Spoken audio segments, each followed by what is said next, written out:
Hello மக்களே! So இன்றைக்கி ஒரு சூப்பர் ஈஸி, சூப்பர் ஹெல்தியான கட்லெட் எப்படி செய்கிறதுன்னு பார்க்க போகிறோம். இது பிடிக்காத ஆளே இருக்க மாட்டாங்க. ஸோ வாங்க வீடியோக்குள்ளே போகலாம்.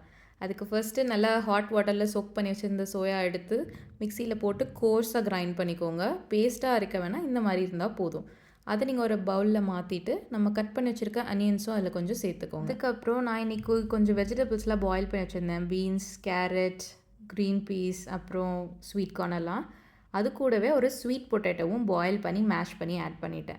ஸோ இதுதான் அந்த சீக்ரெட் இன்க்ரீடியண்ட். சூப்பர் டேஸ்ட் கொடுக்கும்.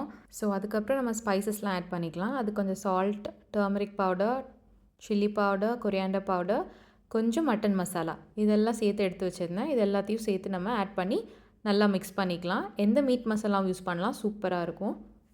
அது கூடவே ஒரு ஸ்பூன் அரிசி மாவும் ஆட் பண்ணி நல்லா மிக்ஸ் பண்ணி இந்த மாதிரி பேட்டிஸ் மாதிரி பண்ணி வச்சிடலாம். ஃப்யூச்சரில் பண்ணுற மாதிரி இருந்தால் நம்ம கொஞ்சம் எடுத்து பேக் பண்ணி ஃப்ரிட்ஜுக்குள்ளேயும் வச்சுக்கலாம். அவ்வளோதான். நம்ம பேனை ஹீட் பண்ணிவிட்டு அதில் லைட்டாக ஷாலோ ஃப்ரை பண்ணி எடுத்துக்கலாம் கொஞ்சம் ஆயில் போட்டு. ஸோ 2 சைடு கோல்டன் ப்ரௌன் ஆகிற வரைக்கும் நீங்கள் வச்சு திருப்பி போட்டு எடுத்து சர்வ் பண்ணி சாப்பிட வேண்டியதான். சூப்பராக இருக்கும். ஸோ நீங்களே பாருங்கள் அது திருப்புறப்போ எவ்வளோ சூப்பராக இருக்குன்னு. சூப்பரில். ஸோ நம்ம கிறிஸ்பியான சோயா கட்லெட்ஸ் ரெடி. இது கூடவே ஒரு க்ரீன் சாஸும் பண்ணி வச்சு சாப்பிட்டாச்சு. வேறு லெவலில் இருந்துச்சு. ஸோ மறக்காமல் நீங்களும் ட்ரை பண்ணி பார்த்துட்டு எப்படி இருந்துச்சுன்னு சொல்லுங்கள். நெக்ஸ்ட் என்ன ரெசிபி வேணும்னு கீழே காமெண்ட் பண்ணுங்கள். மறுபடியும் சந்திப்போம்.